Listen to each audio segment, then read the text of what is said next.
Berawal dari laporan korban pemilik warung yang selama ini resah ada yang komplotan pencurian warung dengan modus tipu-tipu.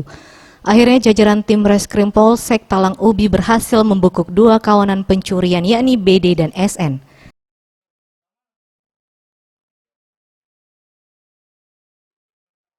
Kedua tersangka tersebut dibekuk usai petugas melihat hasil rekaman CCTV salah satu warung sembako yang berhasil dicuri dan ditipu dua kawanan tersebut.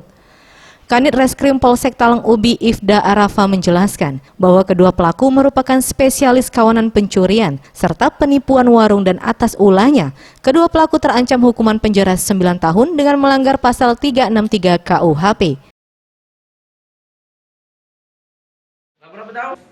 Pelaku ini mengakui sudah melakukan aksi lebih kurang 30 kali, jadi aksinya dia melakukan di wilayah Sekayu maupun di Bali. Kami terapkan pasal 363 ayat 1 ke 4 junto 64 atau pasal 378 junto 64 KUHP ancamannya 7 tahun. Boris Simbolon, Sriwijaya TV.